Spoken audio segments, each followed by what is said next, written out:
మా యూత్కి, జెన్సీకి,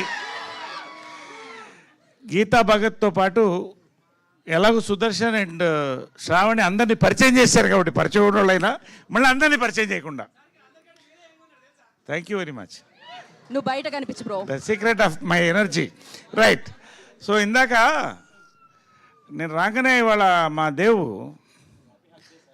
ఏమ్మా హ్యాపీ హగ్ డే అంట ఇవాళ. హ్యాపీ హగ్ డే అందరికీ సార్.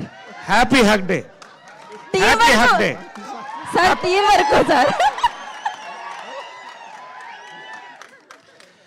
అమ్మా మిమ్మల్ని కూడా హగ్ చేద్దామని వచ్చాను. కాకపోతే మీరిద్దరు కూడా చీరలు కట్టుకొచ్చారు. కొన్ని సంఘటనల తర్వాత ఒక ఘటన తర్వాత చాలా మట్టుకు స్టేజ్ మీద చీరలే కట్టుకుంటున్నారు. కాబట్టి భారతీయ సంస్కృతి ప్రకారం మగవాళ్ళు ఆడవాళ్ళు హగ్ చేయకూడదు. కాబట్టి మీరిద్దరు హగ్ చేసుకోండి అమ్మా. హ్యాపీ హగ్ డే చెప్పండి. ఇది ఇక్కడి నుంచి చైన్ హగ్ ఇద్దాం అనుకున్నా కానీ అక్కడ గీతా భగత్ ఉంది. అమ్మా నీ డ్రెస్సుని కూడా భారతీయ డ్రెస్ కిందే పరిగణిస్తాం కాబట్టి అక్కడ ఎండ్ అవ్వకూడదు. కాబట్టి భారతీయత నీలో కనిపిస్తుంది. ఖచ్చితంగా ఇవాళ హ్యాపీ హగ్ డే నీకు దూరం నుంచి చెప్తున్నానమ్మా. మీకు అయిపోయిందమ్మా. యాక్చువల్గా మనోడు ఏం చెప్పాడంటే రేపు పెడితే బాగుండేది సార్ అన్నాడు. రేపేంటి అన్న కిస్ డే అన్నాడు. దుర్మార్గుడు. కాబట్టి ఇవాళ పెట్టడం మంచిదైంది.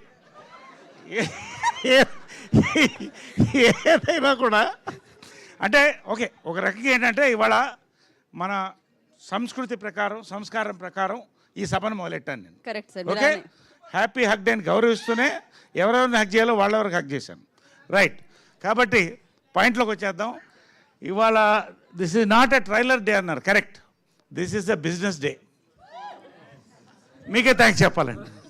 మొత్తం బిజినెస్ అయిపోయింది సినిమా. నిజంగా మీ దగ్గర నుంచి మొదలెట్టాలండి. మొన్న Little Hearts, Raju weds Rambai రెండు చూశానండి. 10 సంవత్సరాలకు ఒక జనరేషన్ తరం మారుతుందంటారు. Audience, directors, actors, producers, distributors కూడా కొత్త తరం నుంచి వస్తారండి.